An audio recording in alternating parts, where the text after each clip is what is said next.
เนี่ยสร้างไอ้ที่ว่าสร้างบอกว่าเสมอดีอะว่าที่สูบน้ำขึ้นมาเนี่ยน้ำดันขึ้นมาแล้วเนี่ยวันที่1 มิถุนาตอนเที่ยงนะเวลาตอนเนี้ยรู้สึกว่าหญ้าเริ่มยุบถอนไปน้ำยุบไปน้ำนะสร้าง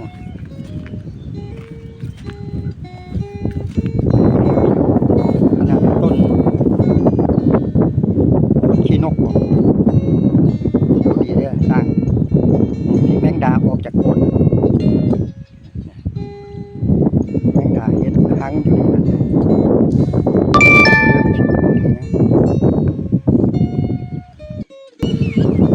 สร้างนี่เที่ยงวันที่1 มิถุนา2 นาฬิกาอาทิตย์นะเนี่ยน้ำของเขาล้มแห้งด้วยมือเนี่ยเบิ้งน้ำแต่เขาพ่นอยู่หรอกพ่นน้ำอยู่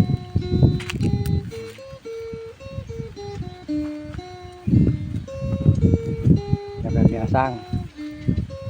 แต่เขามันเขียวเขาเริ่มงามอ่ะเริ่มเขียวปัดเลยล่ะ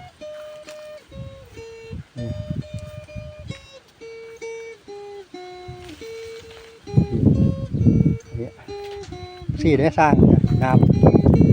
โอ้ยอดบ่ยอดสร้างยอดบ่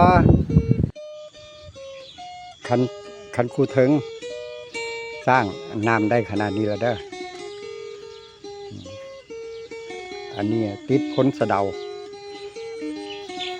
น้ำของเขาก็เต็มปิ๊บเลยเขาทาเลยเขาเริ่มโพน้ำแล้ว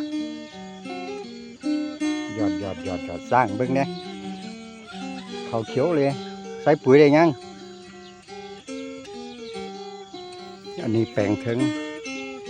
เนี่ยสร้างแปลงถึงติดกับพ้นสะเดาอ่ะ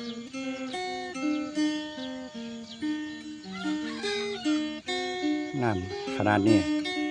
ปลายเขาเหลือนิดนึงเสากับมือเบิ้งนาจะเสาของมือเนี่ยมันคือกับฝนตกเนี่ยคัดน้ำเขาหาเขา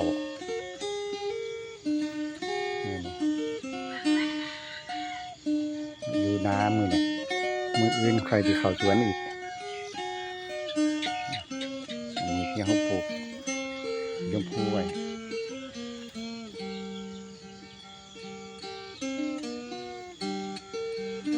สร้างโอเคป่ะน้ำขนาดเนี่ยหรืออัดเข้ามาอีกได้นะน้ำเขาป่าขึ้นเต็มเลยเมื่อคืนเนี่ยไฟบ่มี